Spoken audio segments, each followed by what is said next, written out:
Today is April 26, 2020, and this is episode number 5, a very special episode number 5 of Blurred Laws and Life with me, Richard Busch. Last week we had the great Al Bell from Stax Records on, which was a very, very special episode for me. Al being a legend in the music business and a great friend, and I hope you enjoyed that episode. The week before we had Jillian Michaels and her CEO, Giancarlo Chersic.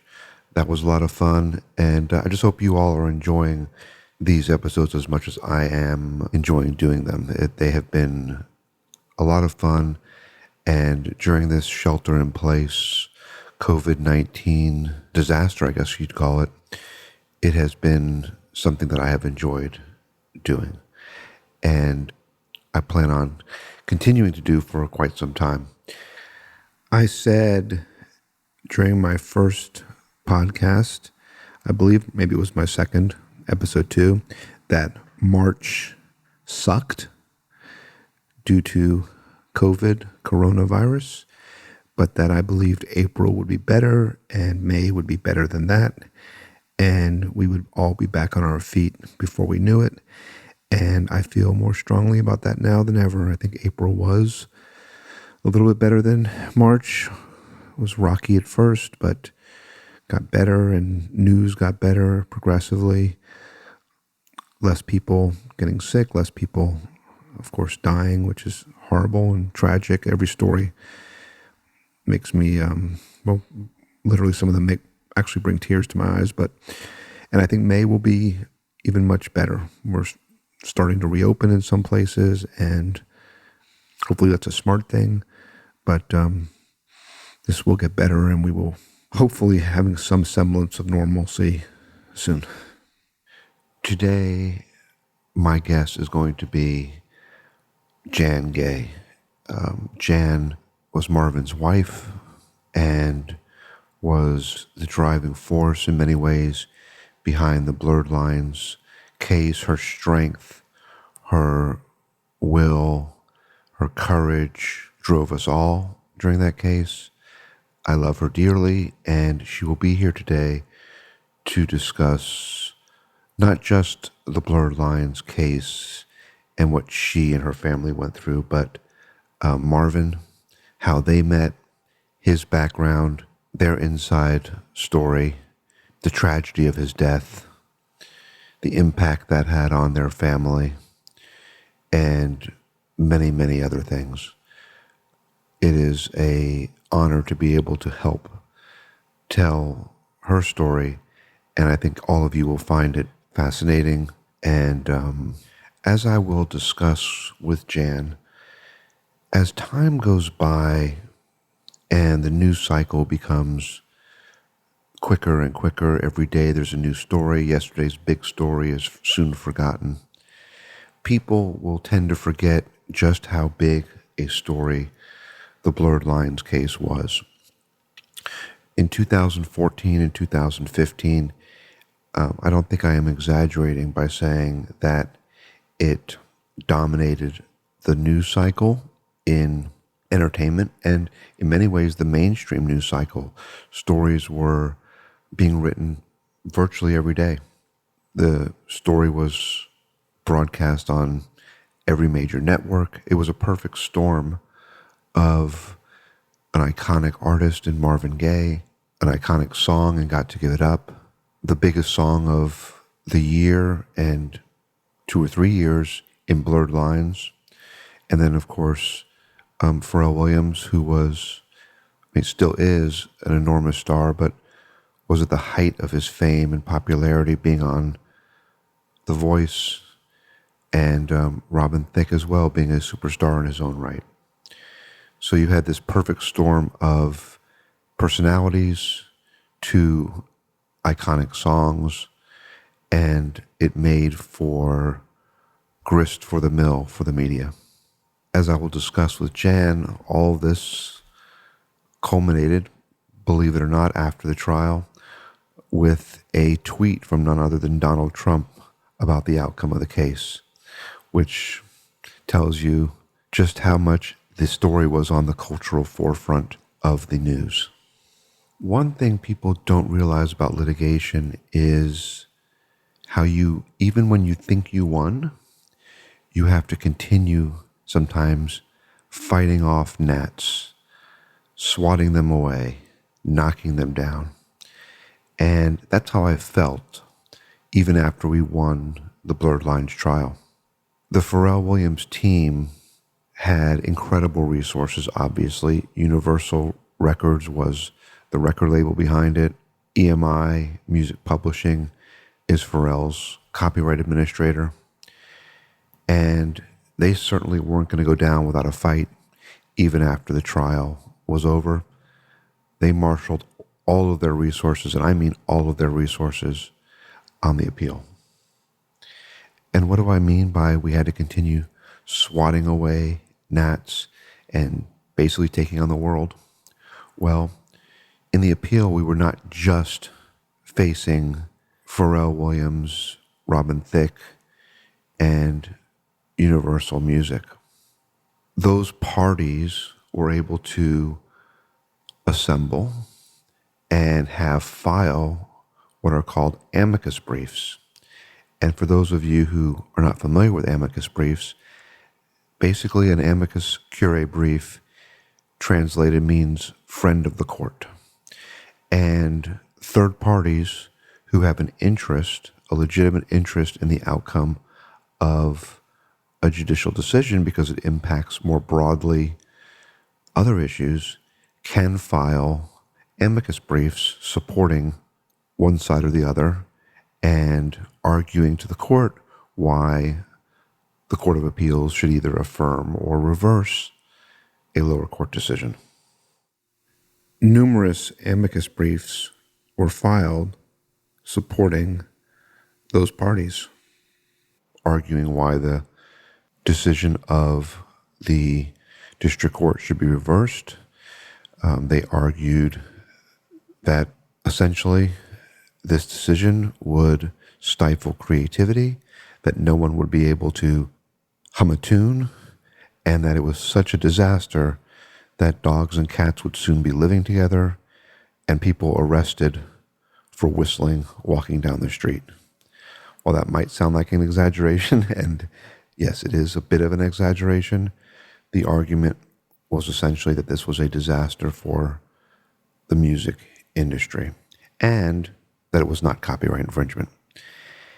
And when I say they marshaled all possible supporters, that is not necessarily an exaggeration. First, an amicus brief was filed purportedly on behalf of 212 songwriters, and I put songwriters in quotation marks, who argued that Blurred Lines did not infringe Got to Give It Up compositionally, and it simply was the copying or inspiration from a genre or era and not the copying of Got to Give It Up. As we set forth in our brief, those alleged 212 songwriters were not necessarily 212 songwriters. We argued and pointed out that upon review of those who signed the brief, many were music industry executives tied to either EMI or Universal in some way, shape, or form, or artists, I should say, tied to those labels and publishers.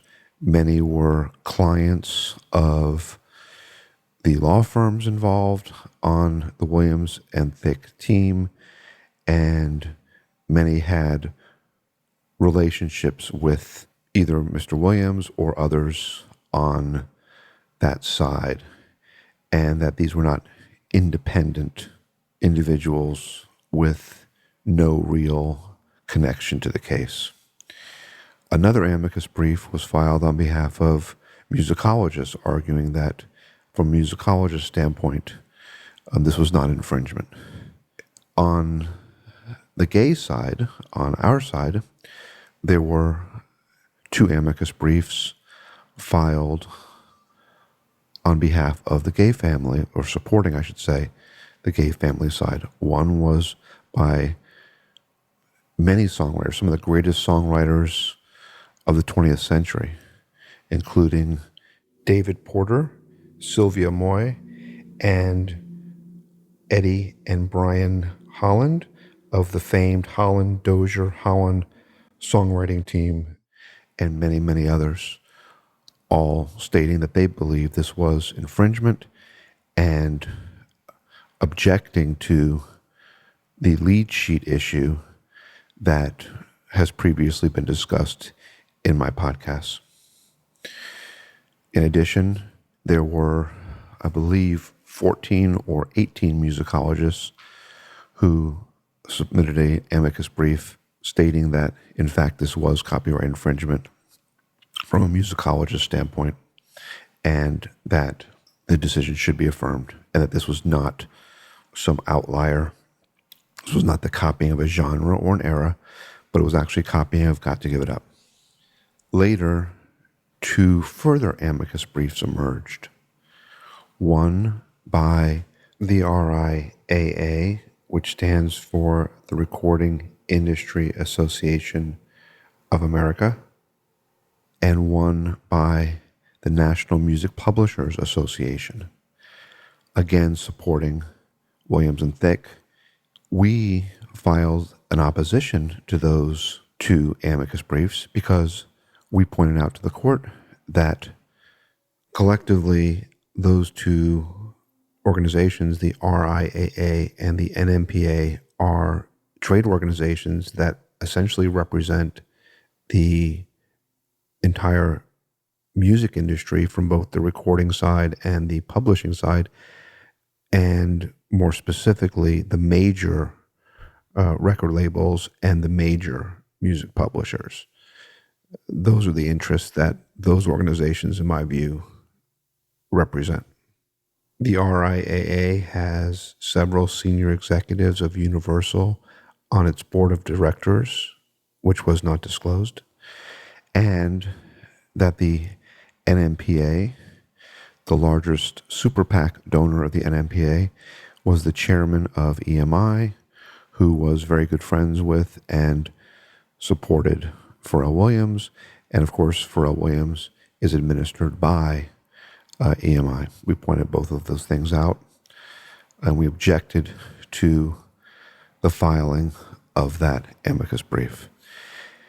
Amicus supporters are not supposed to have any real connection to either of the parties, and we argue that these were sham amicus briefs meant solely to avoid page limitations of the briefs and to supposedly provide unbiased argument under what we contended were false pretenses.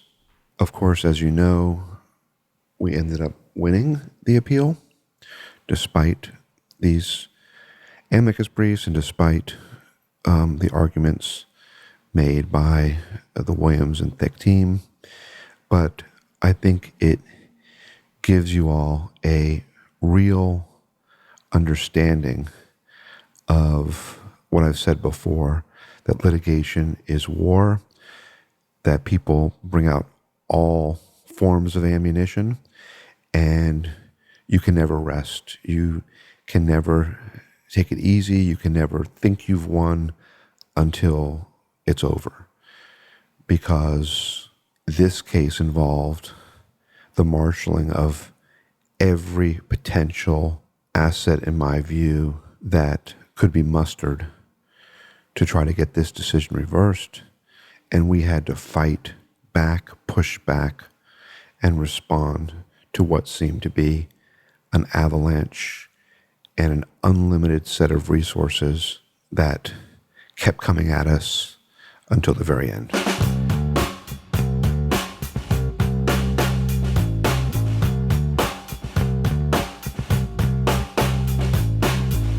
I am here with the lovely, talented, wonderful, incredible, amazing, great, and awesome Jan Gaye. Did I leave anything out, Jan? Stunning. Just stunning. That's the only else thing you come up with. That's it. So I did pretty good then. I did pretty good. I have quarantine brain. I can't think. Well, everything good. That's you. Thank you, dear. So I'm going to begin today, Jan, by asking you a couple of questions, and I want your honest answer to these questions. Are you able to do that for me? Yes, I am. You taught me that. Okay. We all know that Marvin had incredible charisma and one of the most soulful voices of all time.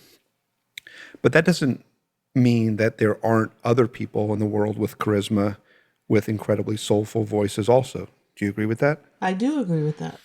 I'm sure you've heard many covers of Marvin's greatest hits.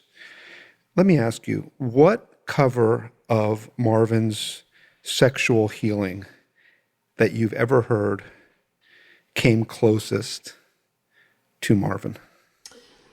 Well, that's a tough one because there have been a few, but I would have to narrow it down to a restaurant in New York City Yes. where this incredible attorney that I know got up and sang his heart out. I'll never ever forget it. I still have it on my iPhone.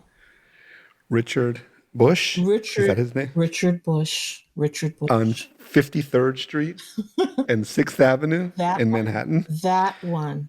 sang the closest version of Sexual Healing you've ever heard.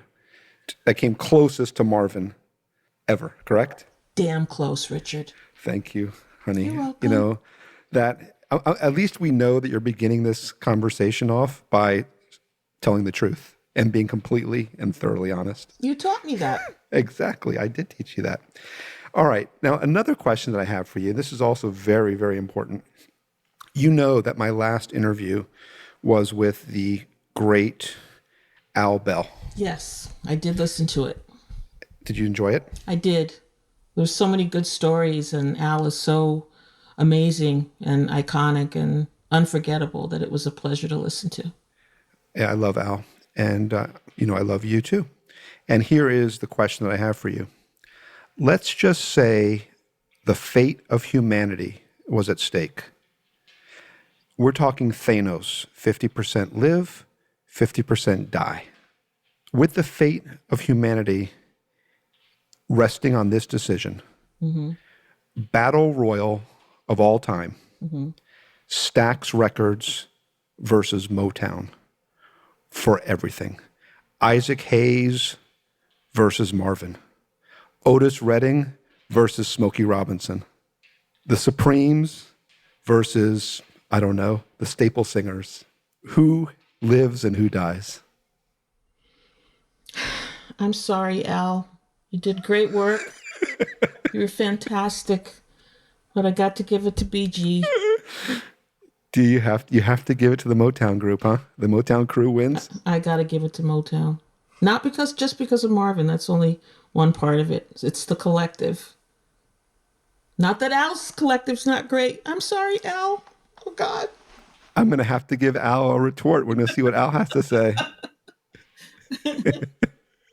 I don't want to have to do it, but this could start a war that I don't know what's going to happen. You're a troublemaker. So, Jan, we have so much to talk about today, and obviously, you and I went through an incredible experience in the Blurred Lines case, and we're going to talk about our behind the scenes stories and what we did and all of that. But for people who are listening to this that don't know your story and Marvin's story back in the day and the Motown and what Marvin was all about in the 70s and how because I know that you actually sang or performed on Got to Give It Up. So I'd like to just start by, if you don't mind, telling a little bit about your story. How did you meet Marvin and, what it was like back then. So let's start there. How did you first meet Marvin? Um, Ed Townsend, who was one of my mom's best friends in her life and who was an ex-boyfriend of hers, was working on Let's Get It On at the old Mo West studios in Hollywood.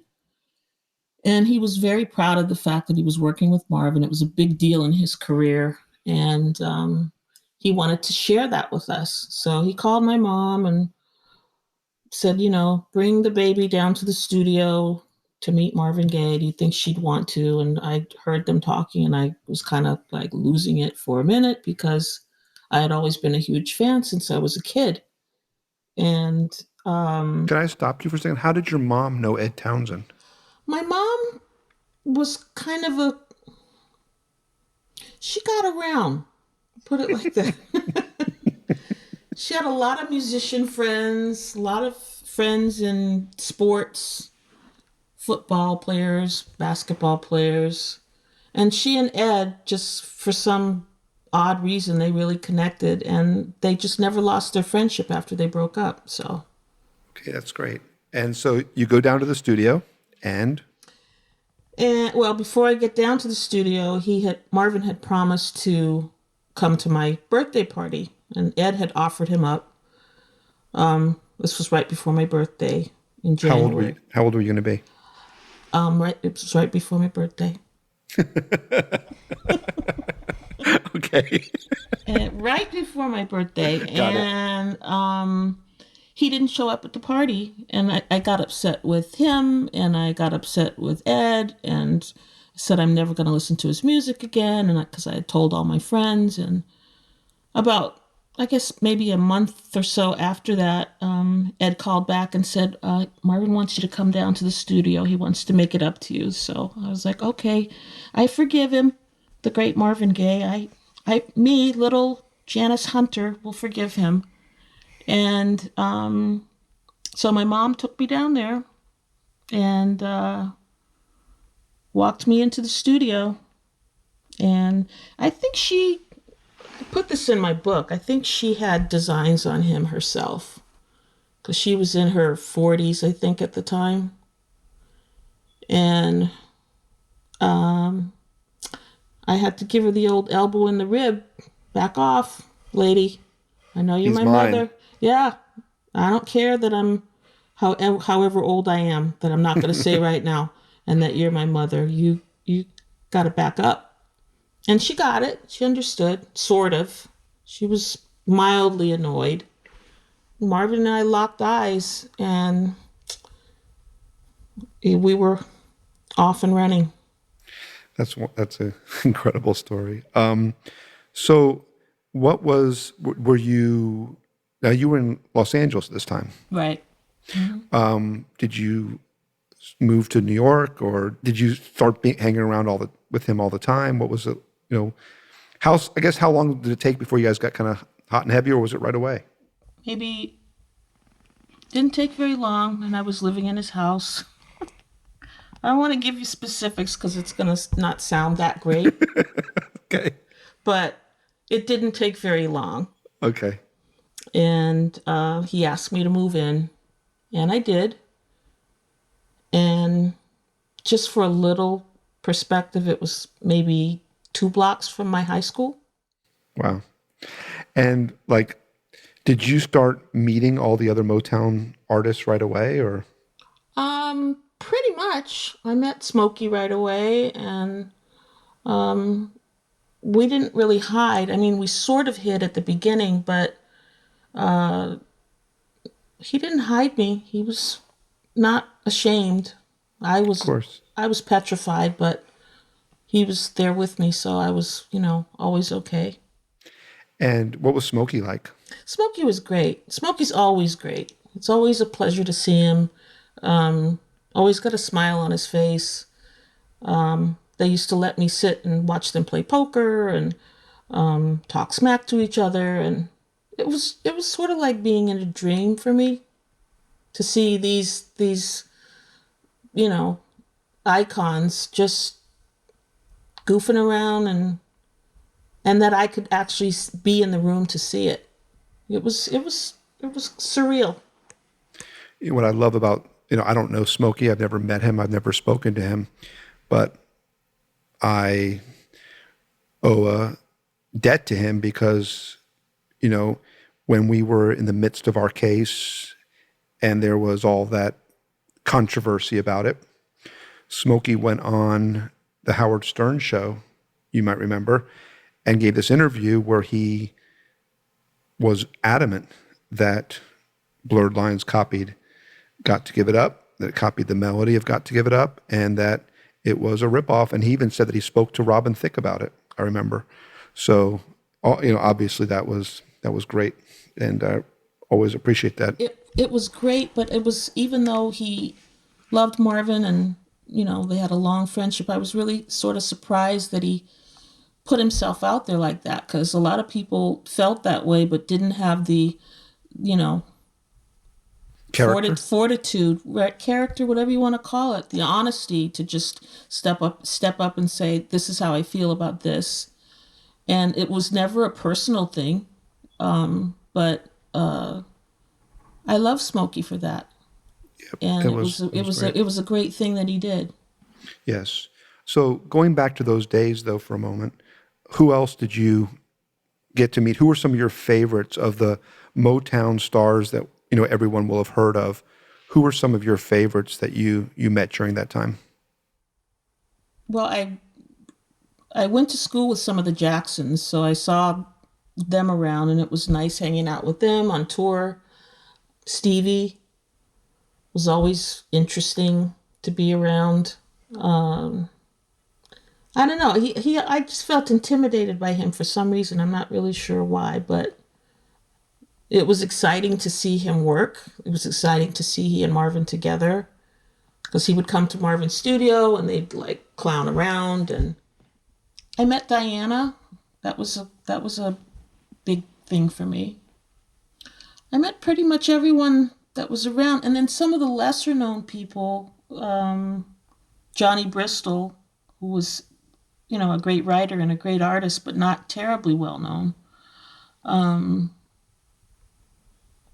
There were a few. I don't think there's anybody I didn't meet. Did you know Sylvia Moy by any chance? I did not. I think I met her once, but I know that she was gracious enough to back us up in our case.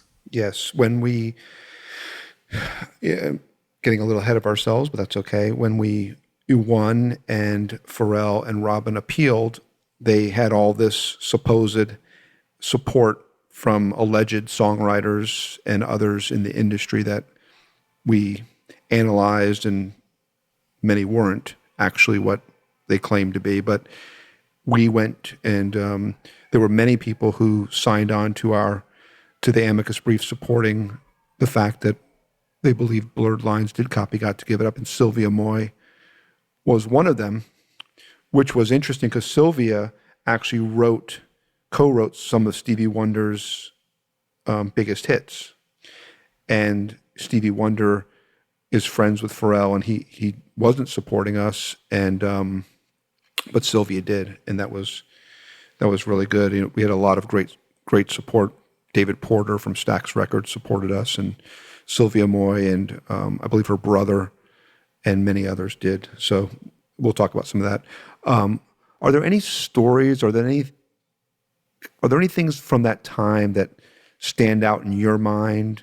Funny stories, behind the scenes stories, anything that you can think of that you think people, would like to know about Marvin, the private side of him, or things that, put a smile on your face when you think about those days? Well, most of the things that put a smile on my face, I can't say on the air. Actually. Okay. Even though they were funny, but there were a couple of things that he used to do. One was when we would travel overseas, like say we would be in France, and he didn't speak French, and he didn't understand it. So he would speak in a French accent and think that because he was speaking in this accent that the French would understand him. And he couldn't believe that they didn't understand him. So he would go on and on and on with a long, very long conversation with the gentleman in the taxi to take us to the Champs-Élysées. And he just would go on, and I would kick him. And he'd look at me like, what? What? Be like, shut up. But he was very highly entertained by his own sense of humor. He used to do a lot of funny things with my kids, and he just had this really, I don't know, I usually describe it as corny, because he was corny, but he just made it funny, because here's this gorgeous looking man who's got this incredible reputation in the world, and he's giving you all these, just things that would fall flat coming out of anybody else's mouth, but he could make it work. So, Jen, let me ask you, because this is always on, people always bring this up to me since they know that I have a relationship with you, and they always either say that they knew where they were when they heard that Marvin died, or the impact that Marvin's death had on them. If you don't mind me asking, did you know Marvin's father? Did you see anything like this coming? Was there a problem? Was there an issue? Because we all know that Marvin's father, tragically, murdered him. What happened? Well, I don't think any of us that are alive will ever know everything that happened or why it happened.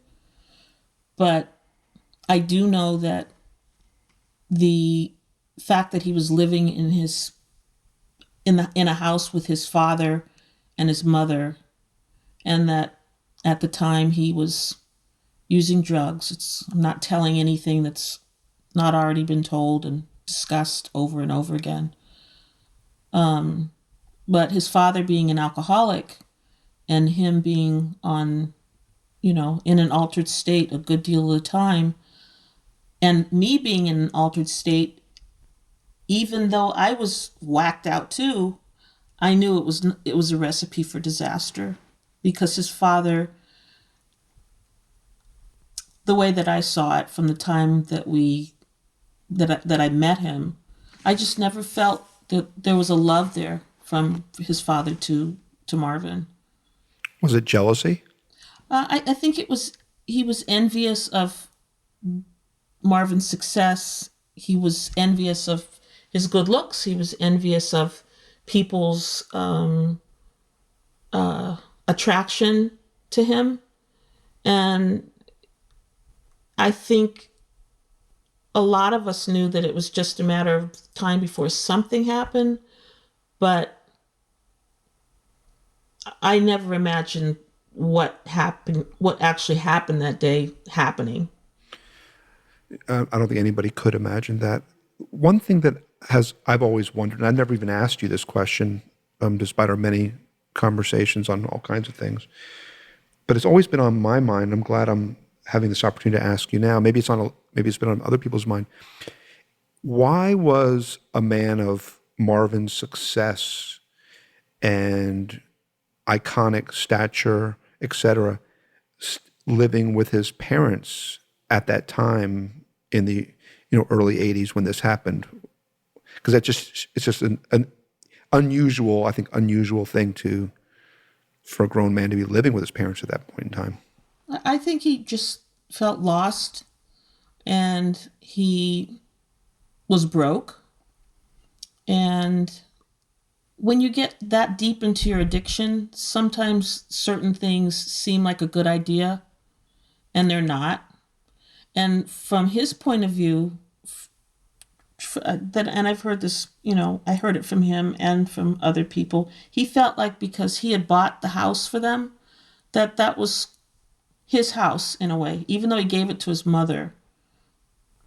I think he felt like he had rights, and he needed to be near his mother. Not so much his father, but he needed to be near his mother. And I think there's a lot of people. I mean, you can look at Elvis Presley and his relationship with his mother. There was always that extra need for motherly attention, even as a grown person. I was living with my mother at the time.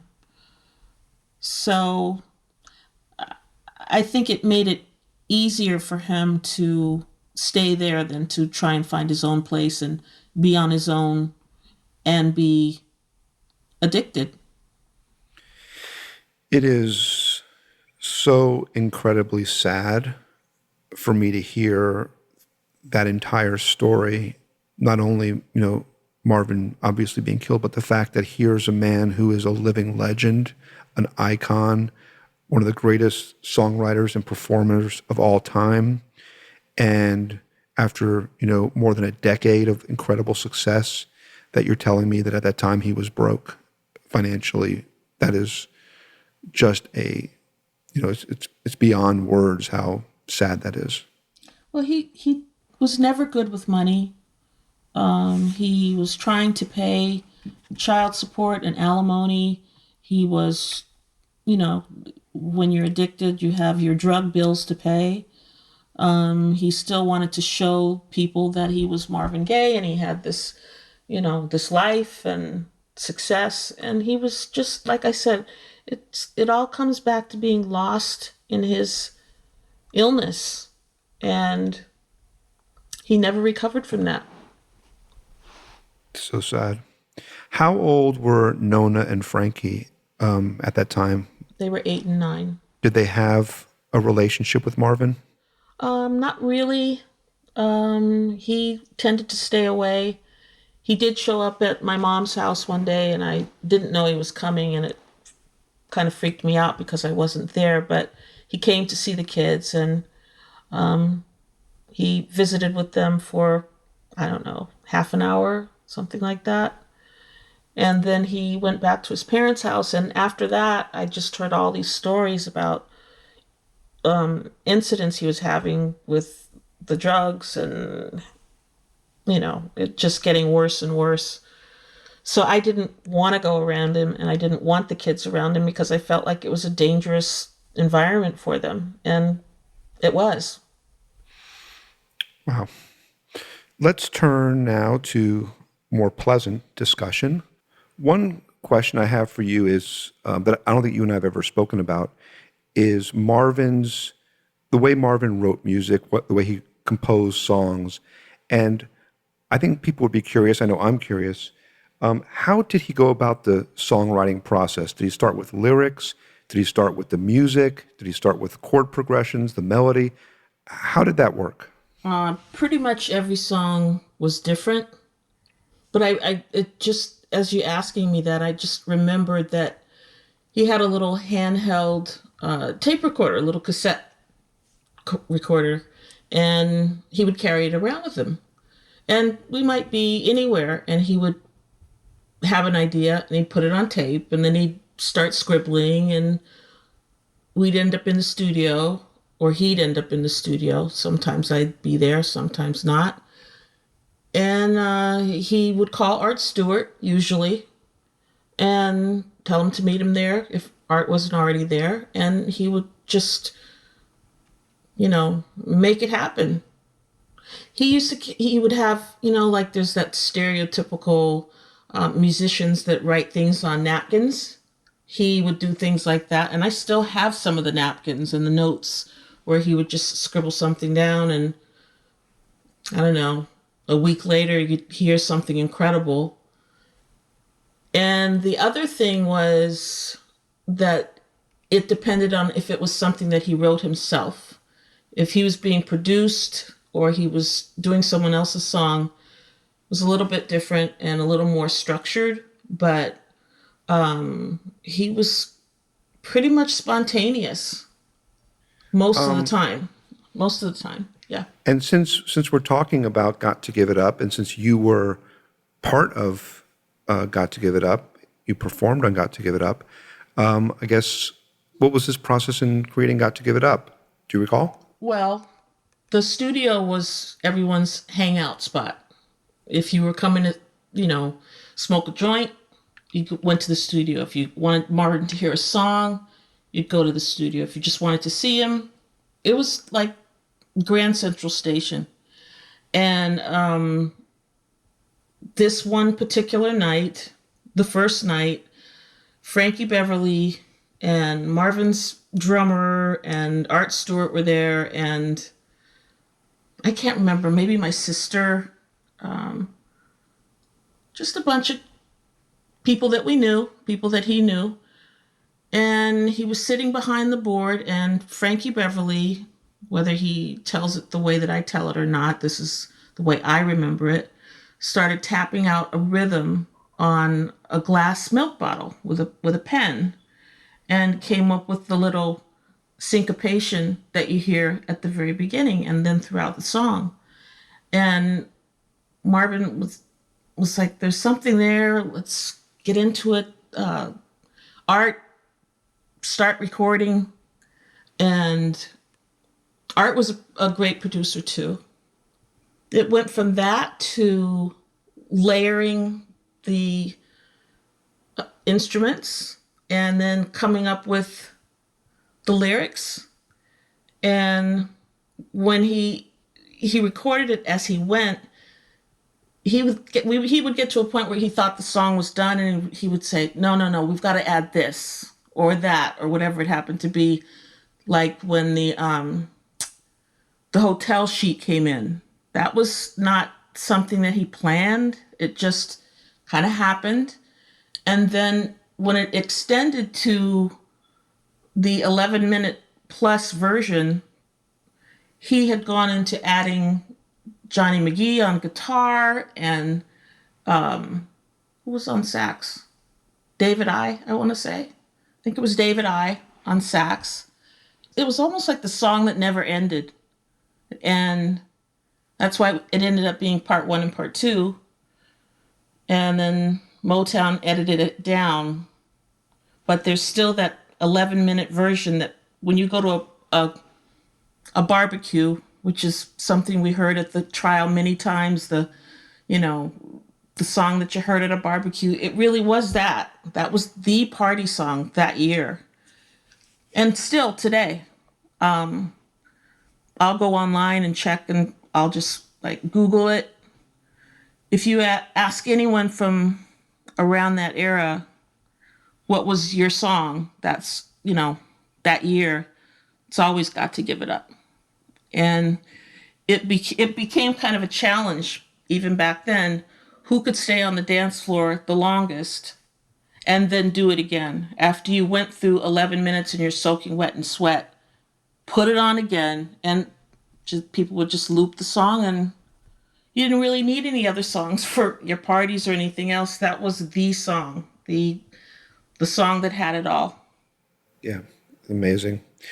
And we know that Pharrell and Robin said it was their favorite song. So, and many other people have as well. Let's turn now to our case. People, since this podcast is called Blurred Laws in Life, I should just set this up by saying that as the heirs to Marvin's musical compositions, ultimately, Nona and Frankie and Marvin III, his three children, became owners of the songs that Marvin had written.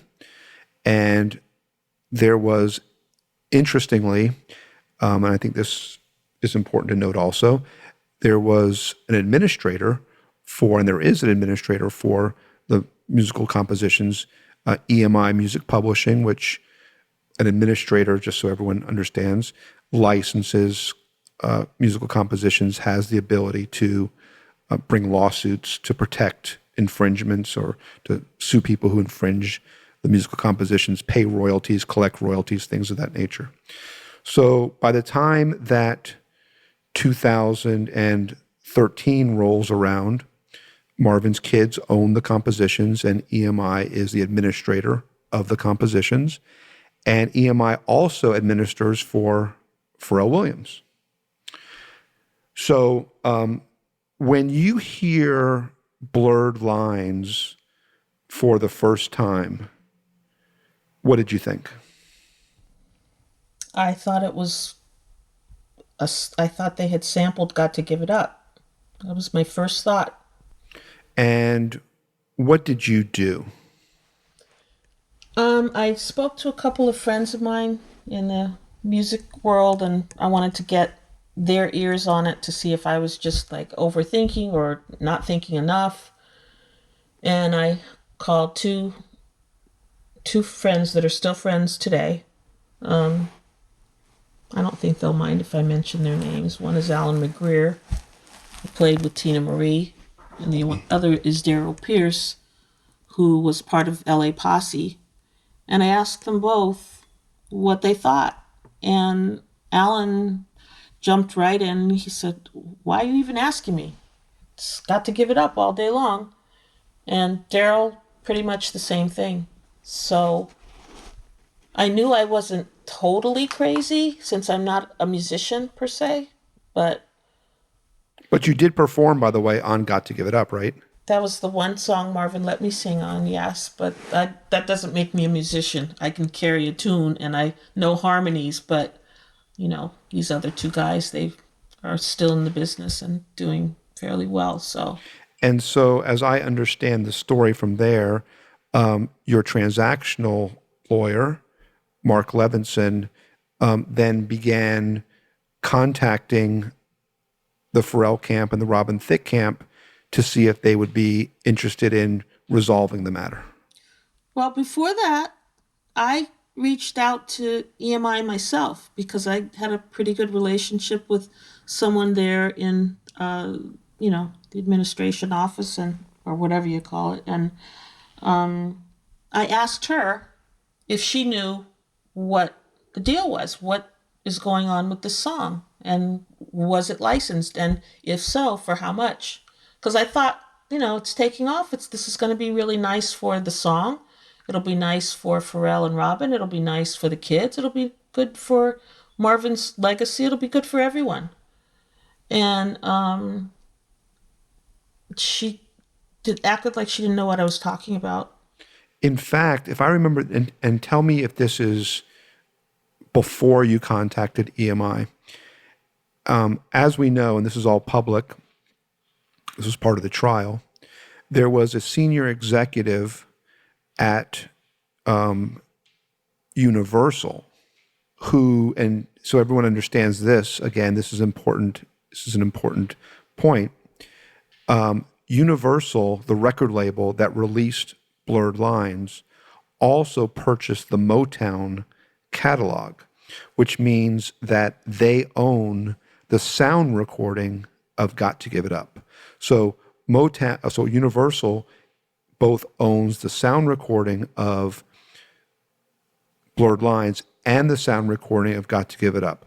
Our claim was an infringement of the musical composition of Got to Give It Up, which is the song, not the recording. But so therefore, the kids own the composition that was infringed. But there were internal emails by a senior executive at Universal who was in charge of exploiting the Motown recording catalog, who said in an email that Blurred Lines was totally based on Got to Give It Up. And there was an internal email where he said that it samples Got to Give It Up, Blurred Lines does, and he says that Jan tweeted her thanks to Robin and Pharrell. And my understanding of the timeline there is that you thought that Blurred Lines was such a ripoff of Got to Give It Up that it must have been licensed, and therefore assumed it was licensed and tweeted a thank you to Robin and Pharrell, thinking that they had done the right thing and had actually licensed the song before you contacted anyone to confirm that was correct. No, that's true. I don't know, there might be people that think I was trying to throw shade, but I was not. I really believe that they must have sampled. I couldn't imagine the song having not been run past Sony and Universal, or both. And when you say Sony, you mean EMI, right? EMI, right? Yes. It was outside the realm of my belief that they would have done it any other way, because I've always had a very healthy respect for Robin and his career, even though I know that he's, fashioned himself after Marvin to a point, but he's independently extremely talented. And same thing with Pharrell. Production wise, I it was nothing personal, and I really did want to thank them, and I was thanking them for something I didn't know we were getting ready to get into. Right. And you were thanking them, as I mentioned, because you thought that they must have done the right thing and must have licensed it, and therefore your kids would benefit. Nothing else occurred to me at the time. And from what I understand, and I mentioned this a moment ago, when you found out that maybe it hadn't been licensed, your team did reach out to Pharrell and Robin to try to work something out. And instead of doing that, they ended up actually, and this is something that people may not know either, they actually filed the lawsuit against the Gaye family. You didn't file the lawsuit, they filed it against you. Which still to this day, like you said, a lot of people don't know that. And it's really frustrating when I hear people say, oh, those effing gays, they're all about money and they sued them and they're out for bucks and why don't they go get a day job and all this mess that I had to listen to. And that was just not the case. They sued us, and you could have knocked me over with a feather the day I found out. I remember where I was that day. I was having a good time on Martha's Vineyard with friends and family and get a phone call saying this is what happened. And I just could not believe what I was hearing. Couldn't believe it. And yeah, they filed a lawsuit, and just so everyone understands, and what they were asking for was a declaration by the court that Blurred Lines did not infringe Got to Give It Up. And I mean, we shouldn't talk about, what you would have taken if they would have sat down and had good faith discussions with you. But you did contact them prior to them filing the lawsuit with the idea of working something reasonable out. Would that be fair to say? Yes, absolutely. Who wants to spend weeks and weeks and weeks or any time at all in court fighting over something that one side believes is that they're correct and the other side knows that they're correct? It's who wants to do that with their time? So I had worked with Mark on the Eminem digital download royalty case that we had won several years before. So I knew Mark, and he then contacted me and got me involved, and that's when you and I met, right? Right. And I'm forever grateful to Mark for introducing me to you. As am I. To say knowing you and being a part of you and your family has been a highlight of my life would be a complete understatement. So I won't even try and say it, but you know that I love you very, very much. And it's really the only kind of love that you can have with someone who's gone through literally the kind of war that you and I went through over the course of more than 2 years. I didn't 3 know years. it was going to amount to war, but that's something else that you and Mark showed me that and prepared me for to the best of your ability. Just you both kept saying, strap yourself in, get ready. It's going to go up, it's going to go down, it's going to go around. So get ready. And it was like getting ready for war. That's what I tell my clients all the time. And I've said this on a prior podcast that, in the old days, you used to have, gunfights at 10 paces. I heard that, yeah. Yeah. But now we go to court and we settle our differences there. But a court case is just like a war because there's all these individual skirmishes and you're not going to win them all. But the key is winning the war and not worrying about the individual battles. And we had many. And obviously everybody knows that we ultimately won. But there's a few stories that emerged from that I tell all the time. And one in which I mentioned in the first podcast that I did, but I'm going to mention it now again because it is a story I'll tell to the day I die. And it's about you and it's about Nona. Before I tell the story though, there's one thing that you always would say to me during the course of the trial, in the course of the case, not just the trial. but that Marvin is here. Marvin is watching us. We're going to win. And Marvin's got our back here. Are you a person of faith, I don't know if it's religion or not, but spirituality? What gave you that sense to know that Marvin was watching over us, maybe is the best way to say it?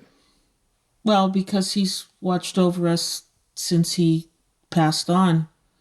And it hasn't always been, the best of circumstances, but he's always been there. And I believe that spirit doesn't die.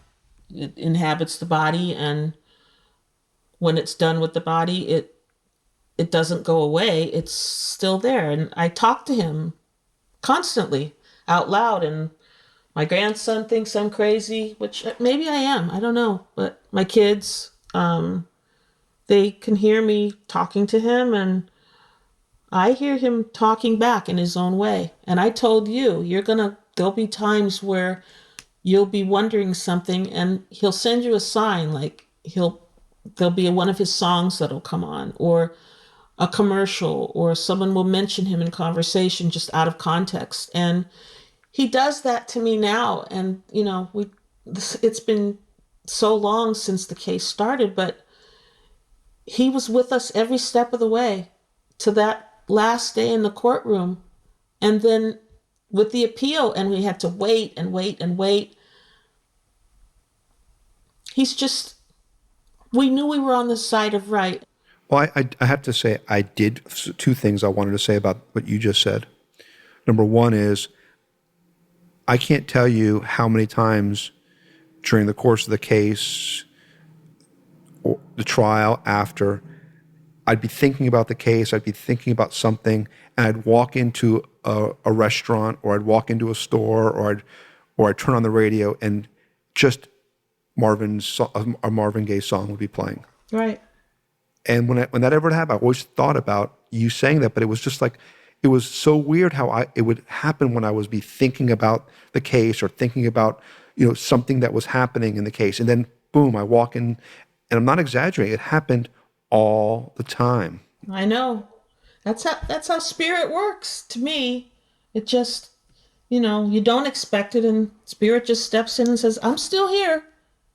I'm still with you, dear. And that was one of the lyrics from a song that he wrote. And, there's certain lyrics from certain songs that applied to the trial that had nothing to do with the trial, but had everything to do with the trial because they're lyrics that he wrote. So. And I also felt, and I feel this, I've never felt it more strongly than I felt it in our case. I really felt like we were in a movie and we were the good guys. That's how I felt. And I had that peace about me that allowed me to do my job thinking that way. And it turned out that way. But the one story that I will always tell from the case, and I've told it before, and you and I have talked about it before, but you'll recall this. On the eve of trial, I call them the defendants, but they really weren't. We were the defendants, actually. We'll just say Robin and Pharrell's team filed this, what's called a motion in limine. It was a motion before trial. And the motion was to exclude Marvin's song, Got to Give It Up, from trial. Right. And it was to restrict our claim of infringement to only those elements that were on a unwritten notation that had been submitted to the Copyright Office well after Got to Give It Up was created by Marvin in the studio. And for the benefit of the people listening to this podcast, and I've mentioned this issue on prior podcasts, but I want to set this up again because it's very important for purposes of this discussion. Marvin creates Got to Give It Up in the studio. At the time, for songs written before 1978, the Copyright Office, when you wanted to get your copyright on file, would only accept written notation to be deposited as what's called the deposit copy at the Copyright Office. So the publisher would hire someone who knows who they are to just write out a little sketch of the composition, not the entirety of it, just a sketch of it called a lead sheet, just to get the copyright registration on file. And the court ruled, based on its interpretation of the Copyright Act at that time governing pre-78 works, that the recording was not the composition, even though that's what Marvin created, the recorded composition, but rather what this unknown person chose to place on this lead sheet filed with the Copyright Office. And what the court ruled was that was the extent of the composition, and that our claim was limited only to those elements reflected by that lead sheet. So while our musicologist had identified like 15 different elements of Got to Give It Up that Blurred Lines allegedly copied, many of those were only in the recorded composition, and our claim went from 15 elements down to about 4 or 5 overnight. And the court further ruled that we could not play Marvin's Got to Give It Up at trial because to do so would be unfairly prejudicial to Robin and Pharrell, because that would expose the jury to elements of Got to Give It Up that the court was saying are not relevant and cannot be the basis of our claim. So here I am, forced to now try a copyright infringement case involving music without being able to play the music that was infringed. Mm-hmm. So that night,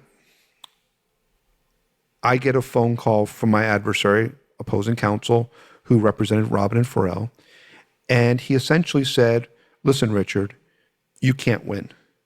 How can you win when you can't play Marvin's song at trial? Your case just got gutted. And a lawyer, and I've said this before, he said a lawyer, and I'll never forget this, has to know when to extricate himself from a case. I'll never forget him using the word extricate. And he says, I know you got a lot of money in this case, but you need to cut your losses. And I'm going to say something else. Not only did he tell me that, but I think I've told you this before, 2 of my partners actually called me and said, Richard, you got to settle this case. You can't take this case to trial. You can't win. This judge is against you. And I said a bunch of 4-letter words to them and hung up the phone when that happened. But after that phone call with opposing counsel, I called you. I'm sure you remember that phone call very well. I do. And I said, I said, Jan, this is what happened. And I said, this is what my opponent said. And he also said that he feels very strongly that he's going to be able to get attorney's fees awarded against you. And that he knows that, and we all know that the family relies on Marvin's royalties from songs, and they're not going to be able to pay the attorney's fee award because he's got millions of dollars in it.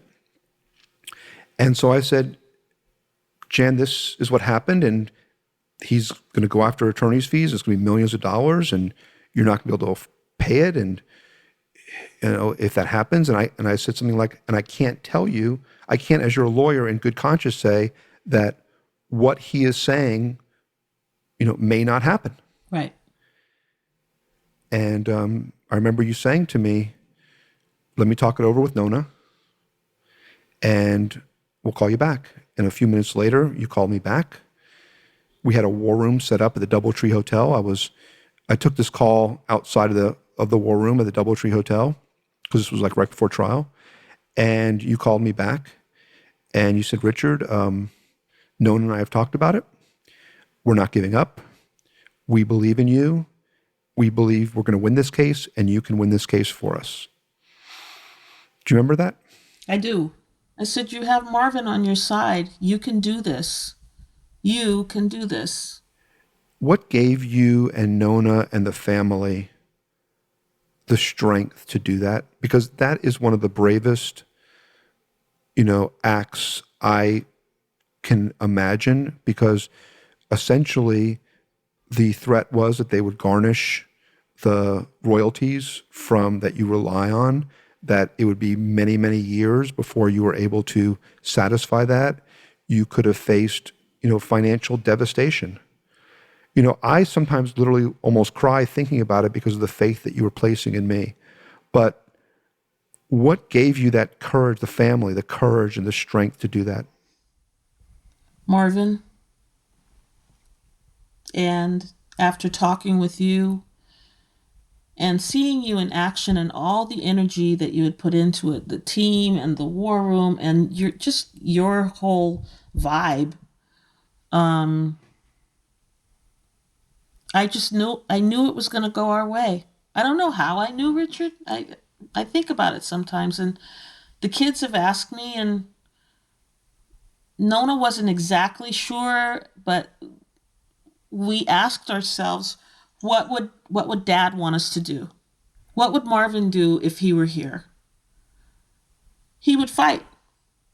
He would not give up, and he would put his trust in someone or whatever it took, the right hands to fight the battle, and us back him up 100%. So I think that's what we did. We backed you 1,000%, you and the team.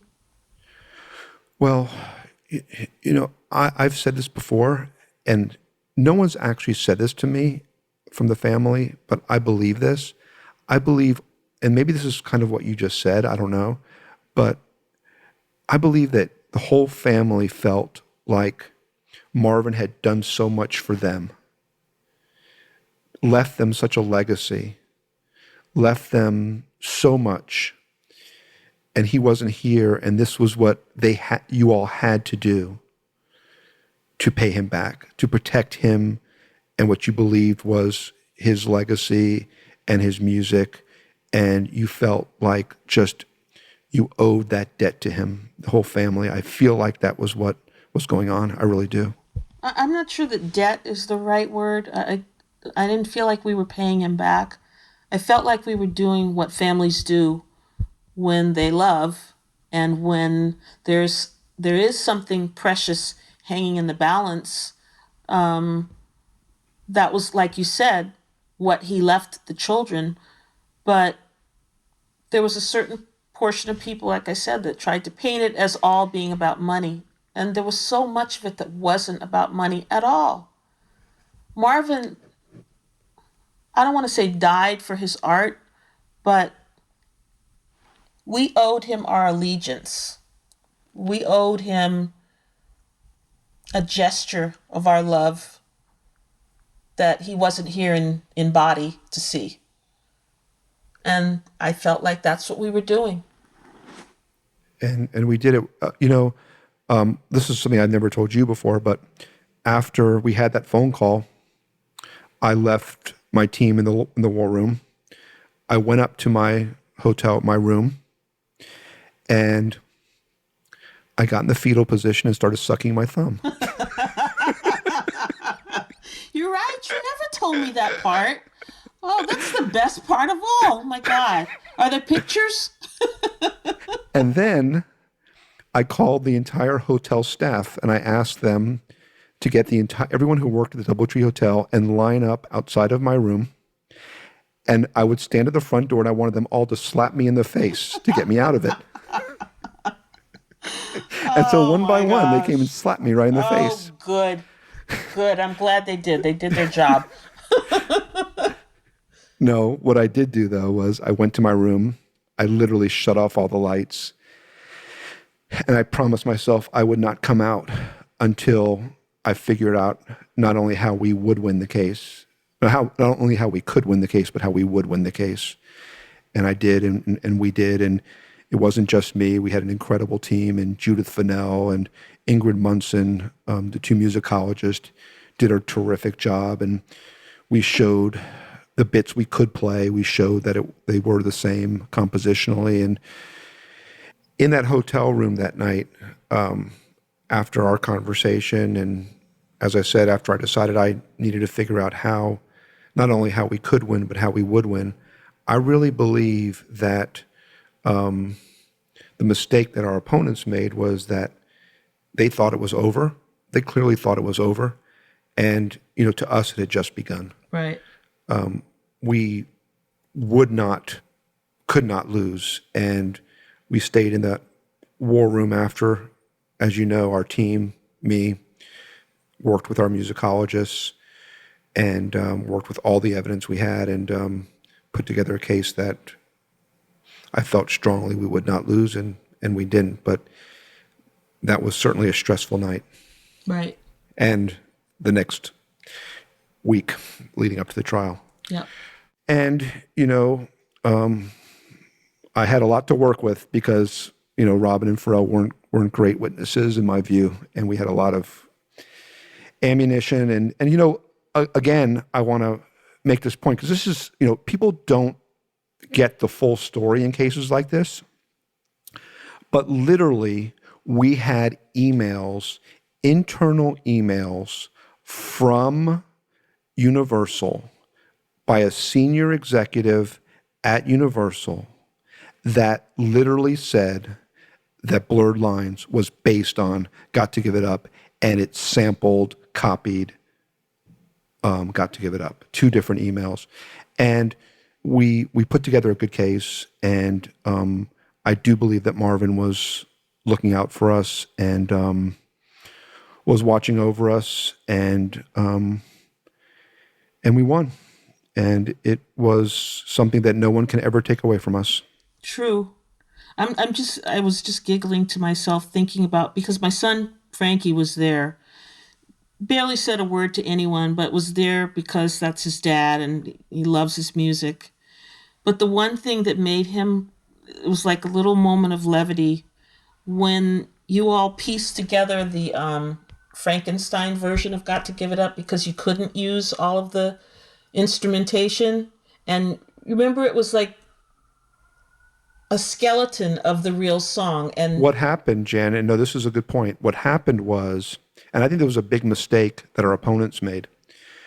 Our opponents had their musicologist create a recording of supposedly Got to Give It Up based solely on what was in the lead sheet. Right. That's And it what I'm sounded talking about. so ridiculous. That's what I'm and talking so about. stupid and nothing like Got to Give It Up. And the jurors all had heard Got to Give It Up in their lives. Right. They were literally laughing because they felt like the other side was trying to trick them into believing this song was Got to Give It Up. And as you know, I called it a Frankenstein version of Got to Give It Up in my closing argument. Yes. And when we heard it, it's to my ears and to Bub, my son, to his ears, it sounded like, those little tiny pianos that you get for a 2-year-old that all the keys are a different color and there's only like 12 keys on the keyboard. And I said, and everybody in the room laughed and agreed, I said, this is about a rinky-dink version of the most rinky-dink version of anything you could imagine. And it just made us, we still laugh about that to this day. No, that was a massive mistake, in my opinion, that my opponents made because it was such a joke. They thought they were showing that this was the composition. Jurors are not stupid people, and they literally laughed, and they felt like they were trying to pull one over on them. They were trying to make them think that this is something that it wasn't, and it was obviously winning that case and then being outside in front of the world and having won that is obviously one of, if not the greatest day of my professional life. I think would have to say it's the greatest day of my professional life, just because of everything that went in. The whole world was watching. If you remember, I think Pharrell and his lawyer went on the Today Show right before the trial to profess their innocence. Just the whole thing was a show, and we didn't indulge that way on our end. You didn't see us doing going on interviews tour and going on and television, talking about it and besmirching our opponents. I never said a bad word about anybody. I think it was a learning experience for everyone involved. And, you're a good teacher, Richard. Well, thank you. And it's now been 5 years, believe it or not, since the trial victory, 2015. And as it happens in most everything in life, as time passes, people forget about the enormity of certain events in the moment. They really do. True. And now that it's 5 years later, I don't think people at this point may realize, who are listening today, the actual cultural phenomenon that our case was and the grip that it had on not just the music world, but media in general. They were reporting on this case on Good Morning America, on the Today Show, every program you can imagine. This was literally front page news. And I think it was because it was the perfect storm. It was the perfect storm of Marvin, legendary, iconic artist, the family fighting for him, Blurred Lines being the number one song in the country, which it was, kind of a cultural phenomenon itself. And then Pharrell and Robin. And at the time, no one was bigger than Pharrell. He was on The Voice, I believe, at that time. And it was just a perfect storm of events. And one thing that epitomizes that now as I look back, and it's a gift that you gave me that I will keep and treasure forever. It sums up not only the cultural phenomenon that was Blurred Lines in a single piece of paper, in a single tweet, but it also sums up our relationship and what we went through in a way that I will share with my children. And it is something that I will keep for the rest of my life, in all honesty. And it means so much to me, Jan. And I know you didn't even intend to give me this gift necessarily, but you did. And what this single thing is that wraps all this into one document, that epitomizes the cultural phenomenon that was Got to Give It Up, is a tweet by your friend Donald Trump. Yes, the Donald. On March 13, 2015. And I didn't even know it. You didn't even tell me about this until years later. I didn't know about this until, 2 or 3 years ago. But on March 13, 2015, Donald J. Trump tweeted, "Boy, did Pharrell and Robin Thicke get screwed. The Marvin Gaye song sounds nothing like theirs. Get new lawyers fast!" Exclamation point. Now, in and of itself, there's so much to break down there. Oh my God. Lots That to is unpack there. amazing. In a way, it's a compliment to me because he's saying that they got out-lawyered, that the song doesn't sound the same. So in and of itself, I like it for that reason. But then, if that weren't good enough, the first comment under that tweet is from Jan Gay. And Jan Gay responds to Donald Trump's tweet with "Richard Busch!" Exclamation point. It freaked me out at the time that I was at the top of the thread, and here are Donald J. Trump and I having a tweet exchange. The only thing that would have topped that off is if he had responded and we could have had a Twitter war. But it blew my mind. That he noticed the case, that he had an opinion, that he put it out there, and that I got there first to tell him, WTF, sir. But that was great. But it was great, and the response of Richard Busch! Exclamation point. Yeah. Do you know how much I love you for that? I mean, that is amazing. All jokes aside, that is like the greatest gift I don't know, I've ever received in my life. Wow. Don't go too far, Richard. No, it's amazing because you're basically saying, I won the case. It was a team effort, obviously. It wasn't just me, but it was an incredible thing for you to say and do. And I obviously thank you for that because that's amazing. I meant it, Richard. It had to be said.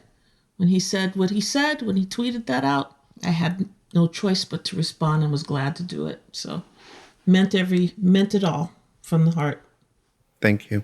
I think the best thing for you personally, I don't know that you'll ever admit this, but I think the best thing for you that came out of this case was you got to hear me sing Sexual Healing. Oh, come on. Don't go too far. Jan, admit it. Please. It'll make you feel better, just admit it. You'll have to put me on the stand for that one. No, you're terrific, and you know it.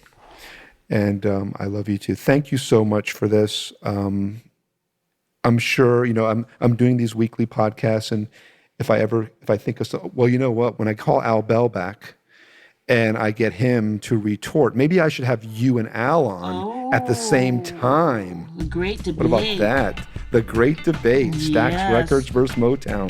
Okay. That would be amazing. All right, well, give me some warnings so I can do my homework. Prepare. Yeah. Awesome. Yeah. All right, Jen, thank you for your time very much. I love you so much. Thank you, Richard. I love you back.